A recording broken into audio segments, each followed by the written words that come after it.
Hi, everybody, and welcome back to another edition of Beyond the Cage. I'm your host, Jim Graham, and joining me today on the line, we have a special guest. He will be fighting Thomas Almeida at UFC on Fox 25 this Saturday night. He is El Terror, Jimmie Rivera. And Jimmy, thanks for coming on Beyond the Cage. Hey, thanks, man. Thanks for having me. Now, Jimmy, currently you are ranked number 4 in the UFC bantamweight division. Thomas Almeida is ranked number 9, a matchup of two top 10 bantamweights. So what would a win over Almeida do for you in the grand scheme of things of the bantamweight title picture? I think it's going to get me close to the title shot or that number 1 contender spot. I mean, he's a well-known name. He has an awesome record, and I'm looking forward to fighting him. I'm excited about the fight. I need to go out there and, get a impressive win so I can project myself forward. Almeida will have a slight height and reach advantage against you, Jimmy, come Saturday night. Are you worried at all about getting inside on the Brazilian? No, not at all. Not at all. A little reach never fazed me. You know what I mean? It's when they're like 6'1", 6'2", and then I have to worry about it. Now, he has a very similar record to yourself. 20-1 you are, and he is 21-1. Of those 21 victories, 17 knockouts. Are you worried at all about the power and the pace of Thomas Almeida when you step inside the cage against him on Saturday?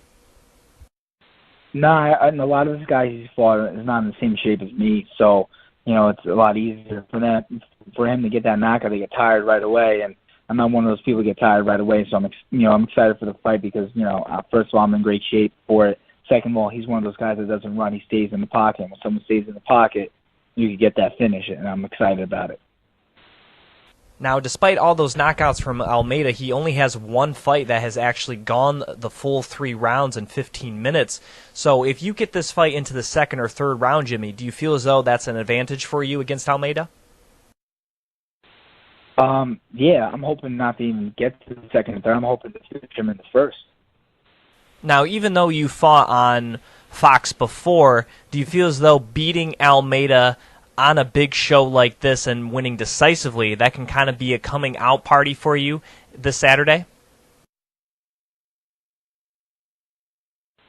Yeah, for sure. Definitely a coming out party, definitely going to help project me forward more in my career.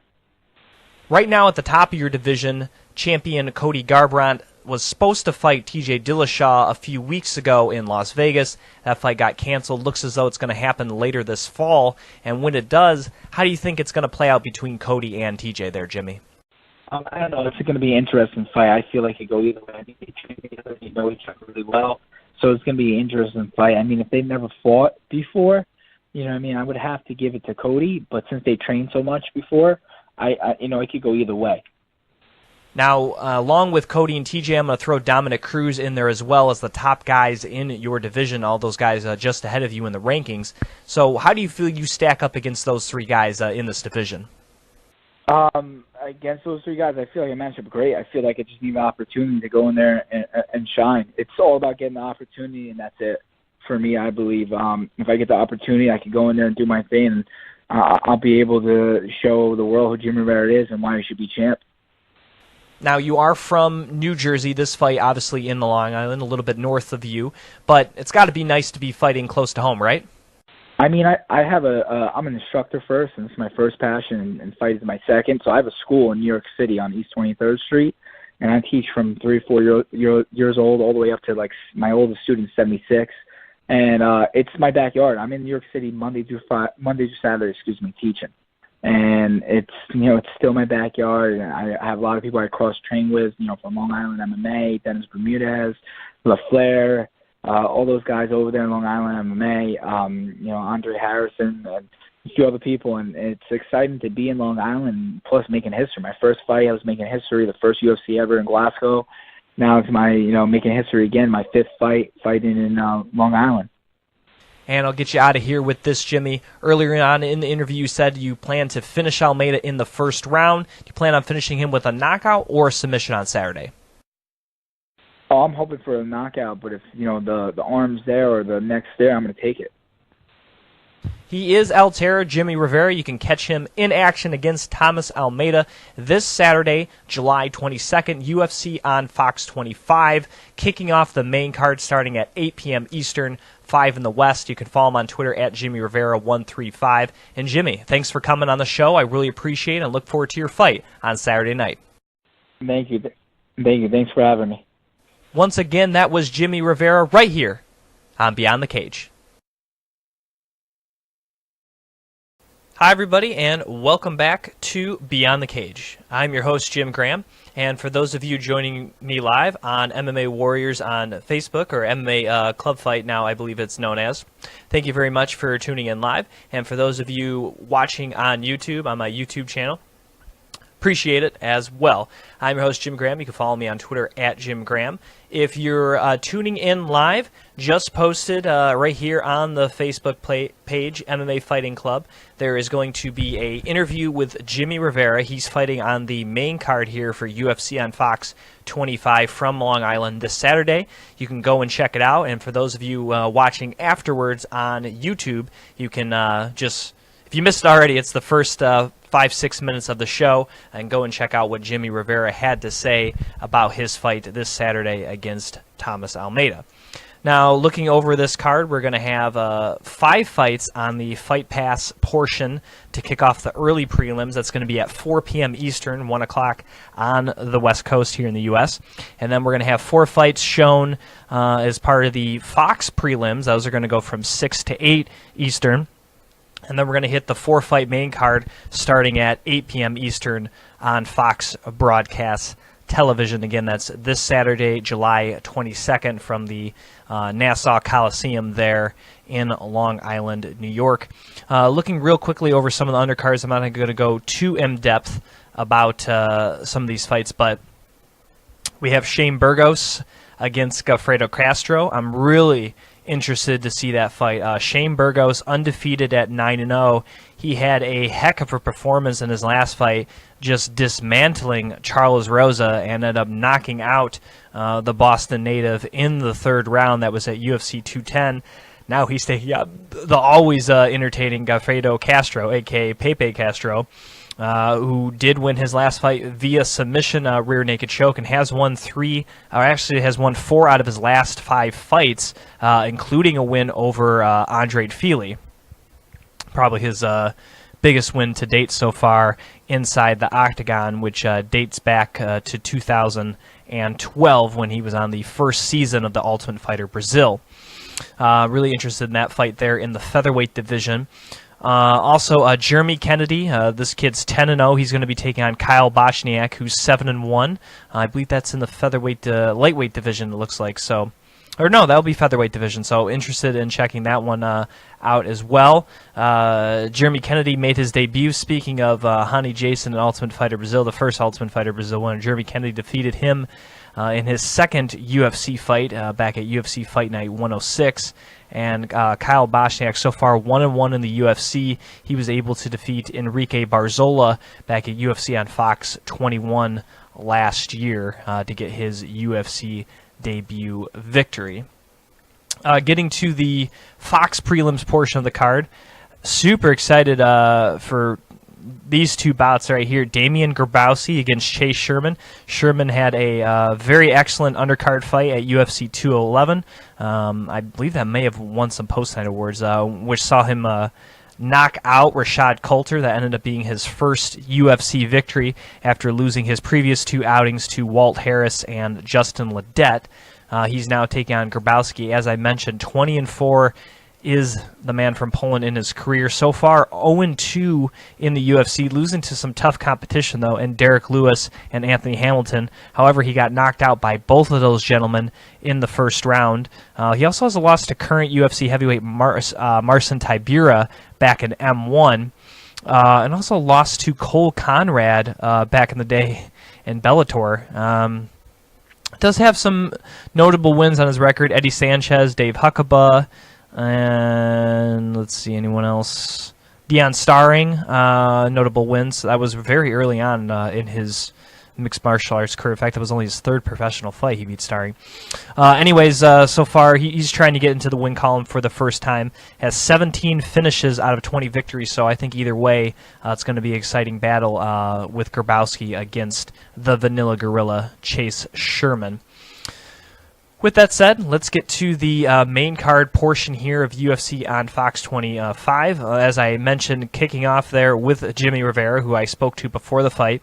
And despite Rivera being more of a grinder, if you look at his career, 20 victories, 14 decisions, only 6 finishes to his credit.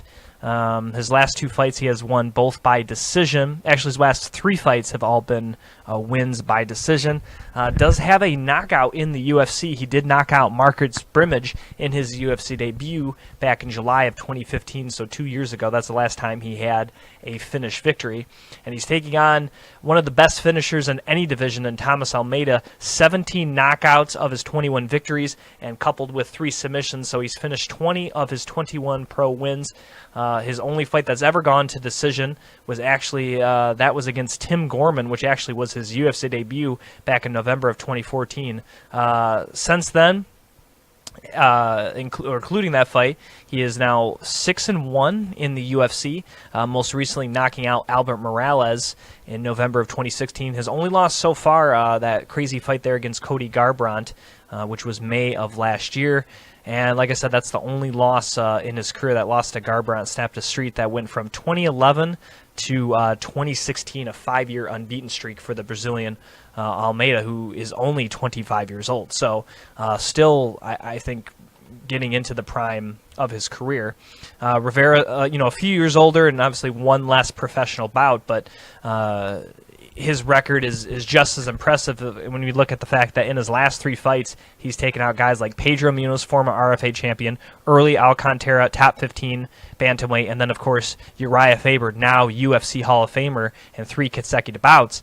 Jimmie Rivera is definitely very deserving of being the 4th-ranked bantamweight in the Ultimate Fighting Championship.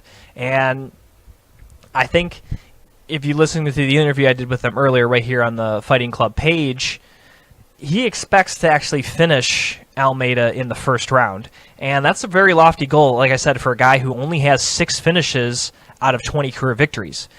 Not saying it's not impossible, but I find that hard to believe, and I think that's a little bit of selling the fight for Jimmie Rivera. I think if Rivera wants to win this fight, he has to get this fight into deep waters. He has to tie Almeida up by getting on the inside and making him try to explode to get out. Because I think if he can wear out Almeida, get him to, I think, to the back half of the second round, and certainly into the third, I think Rivera is the better condition of the two and has that X factor of being more of a wrestler.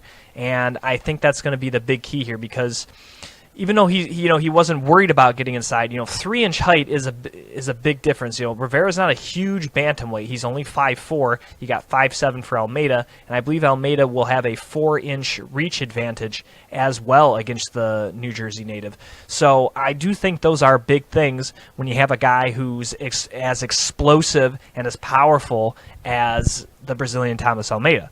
And obviously Almeida, he wants to stand, he wants to have space, and he wants to make this thing a brawl, and he wants to get in Rivera's face and throw a lot of hard shots in quick succession. So if Rivera, he showed great footwork against Uriah Faber in his last fight last September. He needs to keep that up. He really needs to work his footwork and stick and move if he wants to stand with Almeida. Otherwise, I think he needs to try to grind and wrestle this out. He can kind of do a little bit of both, too. However, one punch from Almeida can certainly end this fight, and he has that type of power to knock out anybody in this division, and that's the X factor on the other side, because Rivera can be perfect. He can wrestle, he can kind of move in and out, but just one little slip up and it could be all over. And that's something I think, even if the fight goes into the third round, even if he's tired, I think Almeida will still possess that. So the real key to me overall in this fight is to watch in the first round how Rivera is going to handle that forward pressure by Almeida. And if Almeida does anything other than forward pressure, I'm going to be a little bit surprised, because I think that's a perfect way to attack Jimmie Rivera, a guy who isn't known as a finisher. Getting to the next bout here on the main card, light heavyweight, Gian Villante against Patrick Cummins, the Durkin. I think this is going to be an incredible fight. Both guys are known for getting in wars. Villante's had some excellent battles in his last couple of fights. A win over Sarbek Sarov back in December of last year, and then he had a big war there against Shogun Rua in his last fight at UFC Fight Night 106. However, in his last fight, I was kind of disappointed. I think that's a fight he should have won. He's facing an aging Shogun, a guy who clearly is not the same guy who was once the UFC light heavyweight champion, certainly not the guy that was crushing people through pride.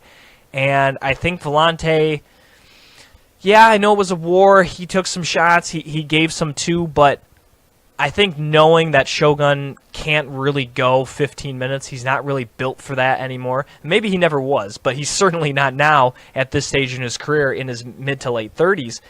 I think Villante kind of went with the poor strategy. He went in and fought the fight Shogun wanted to fight, and that was a brawl with hands down low and throwing bombs. And if you're going to fight that type of fight, even now, Shogun can still finish you. Shogun still has some power, and that's what he wants to do at this stage of his career. And I thought Villante played right into the hands of Shogun, and I was kind of disappointed, in my opinion, with that fight, and obviously getting knocked out there in the third round. So, looking at this fight, power-wise, they're both pretty powerful individuals. The big and just overall standing, the striking has to go with Gian Villante. However, the difference is the wrestling of Durkin. If he gets this fight to the ground, Villante's not a guy that's going to submit you off his back. Looking at Villante's record, I mean, he only has 2 submission wins to his credit. He hasn't won by submission, just to show you how long it's even been, since 2010. That was 7 years ago over Mike Cook at Ring of Combat 28. And he also had another submission win in 2009. So he's not a guy that goes for submissions. I'll put it that way. So him submitting Durkin off his back, I don't see that. It's really going to be, can Durkin's in-the-face wrestling style and his ground and pound, will that be enough for him to get the victory? Or if he can't hold Villante down, will he be able to stand with a guy who is a better striker than him? Either way, I think it's going to be exciting. Both these guys are not boring fighters. They're guys that are busy. They're guys that go for the finish, and I'm excited for this one. This is 2 guys, towards the bottom of the light heavyweight division, and right now the light heavyweight division is wide open. I mean, with the departure of Phil Davis and Rumble Johnson, really after the top 3 guys of Cormier, Jones, and Gustafsson, obviously Cormier I don't think has that much longer in his career.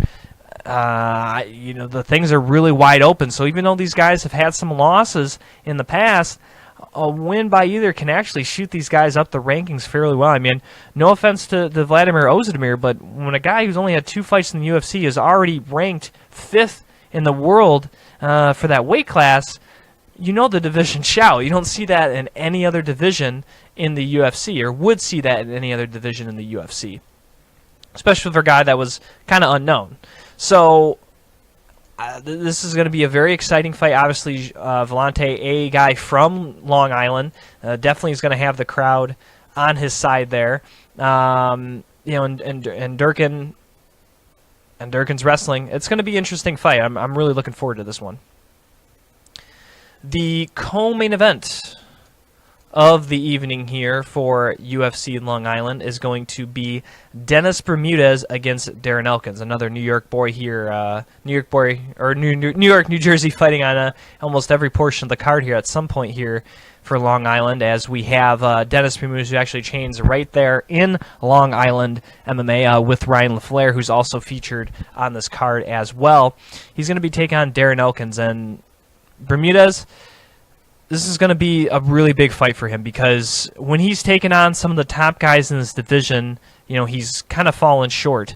Really, with the exception of his split decision win over Max Holloway in May of 2013, he hasn't really been able to and he did have a win over Clay Guida, which I think at the time in July of 2014 was still pretty big. But in his last 5 fights, he's only 2-3. Has a win over Hadi Jason, and he beat Tatsui Kawajiri. But he got knocked out by Jeremy Stevens. That was a hell of a fight, but he still got knocked out. He got submitted in the first round by Ricardo Lamas, and then he just most recently got scorched by the Korean Zombie. And I know the Korean Zombie is good too, but he needs a win over somebody in the top. And right now, Darren Elkins is a kind of a similar guy, very similar. He's a guy who's beaten a lot of the lower guys, much like Dennis Bermudez, but doesn't really have that signature win. He did beat Diego Brandao, which kind of big at the time. He did beat Michihiro Omagawa. Hatsuyoki was a big one at the time, but he's kind of disappeared a little bit. And yeah, he's riding a 4-fight win streak, but it's really against nobody that was in the top 10. I mean, he beat Rob Whiteford, Chaz Skelly, Pepe Castro, and Mirsad Betik. Yes, the Mirsad Betik was a crazy fight, a fight where it looked like he was out. Yes, he came back, but at the end of the day, Mirsad Betik is still a young, up-and-coming guy. He's only 26 years old. It was only his 12th pro fight. He was on a win streak as well, but I think that that still wasn't an elite guy, and I think for either to really get back into the discussion here for the 45 division, which is a lot different now, with Aldo apparently or looked to being on the downside of his career, a win by either can really shoot them up the rankings here. So both are wrestlers. Darren Elkins is probably going to be a little bit bigger. He's listed at 5'10" to just 5'6" for Bermudez. Standing-wise, I think Bermudez is probably the better overall striker and also has the more power of the two. Submission-wise, I'd have to go with Darren Elkins. I really think it's going to be hard for Bermudez to take Elkins down because of the big size difference. Again, Elkins is a guy that did fight at 155 for quite a few years.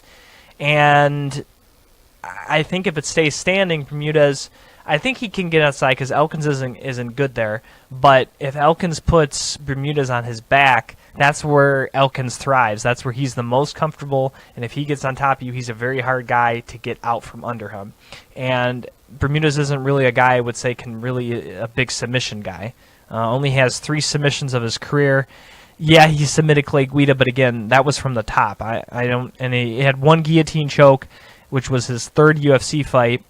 That was back in 2012. I think that may have been from the bottom, but he's not typically a guy I would say, yeah, he can really submit you from the bottom. I really don't see that. So I think for Bermudez, want to try to keep this thing as standing as long as you can, because I think grappling with Darren Elkins is very tough to do, despite how good of a wrestler Bermudez is. Just that size difference and strength, and what I would argue is a strike advantage too for Darren Elkins.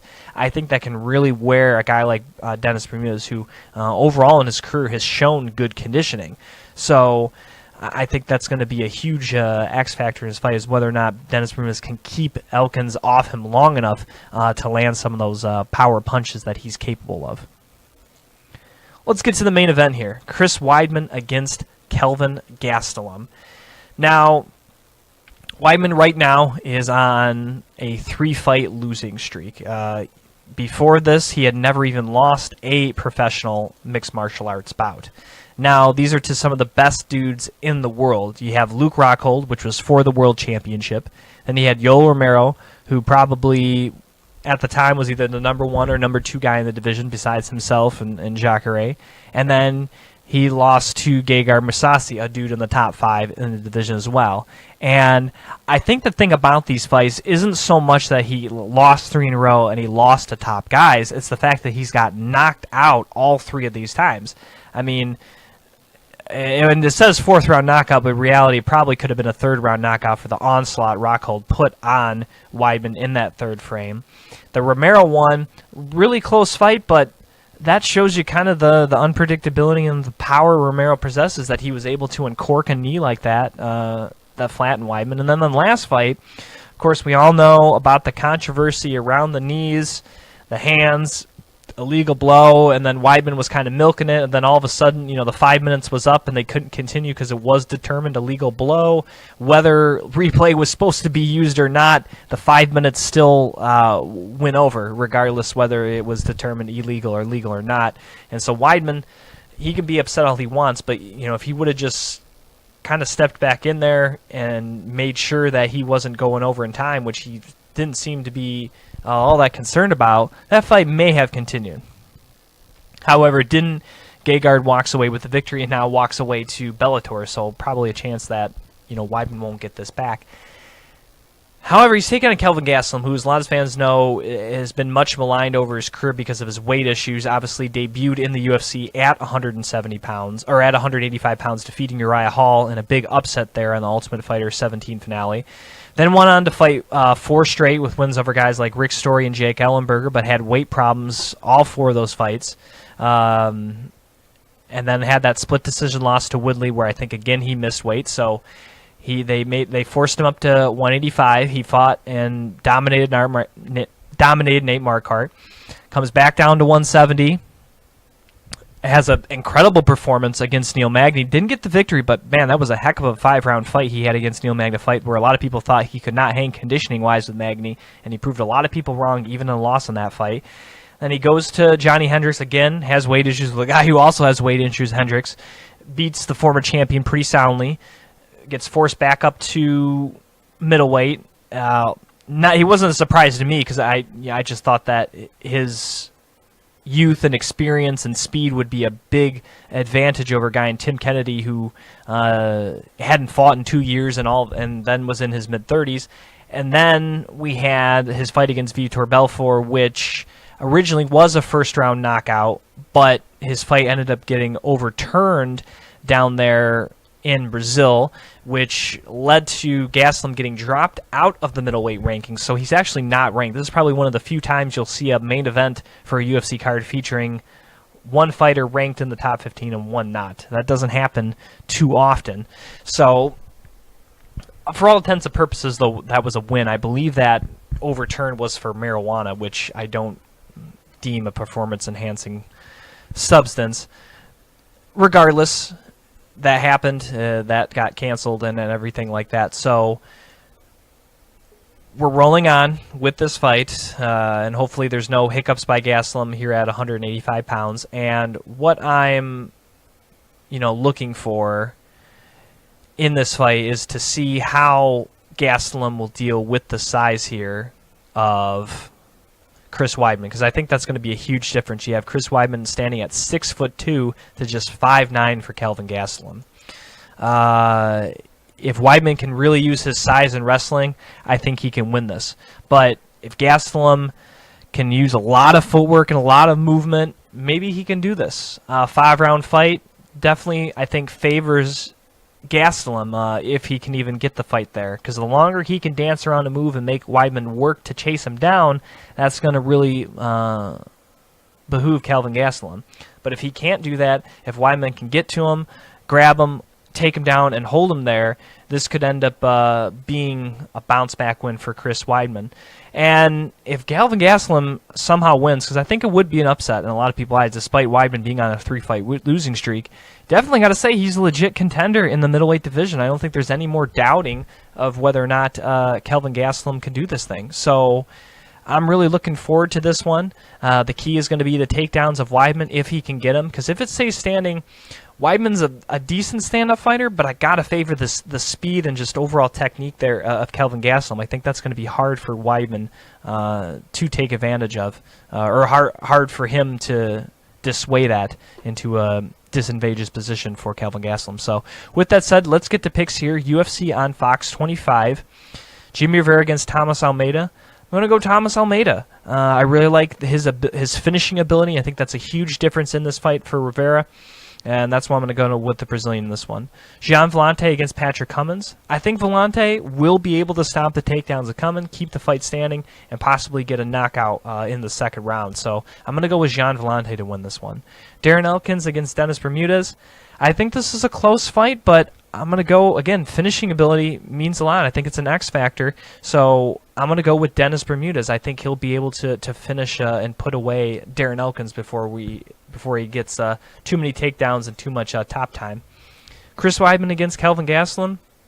I really want to pick Kelvin Gastelum, but I got to go with the size and the strength advantage here with the New York native here, Chris Weidman, fighting really in his backyard there in Long Island. I got to go with the former middleweight champion in this one. So thank you to everybody watching live on MMA Fighting Club, and of course thanks for everyone who tuned in afterwards on YouTube. I am Jim Graham. You can follow me on Twitter at Jim Graham, or you can like Beyond the Cage on Facebook, facebook.com/Beyond the Cage podcast.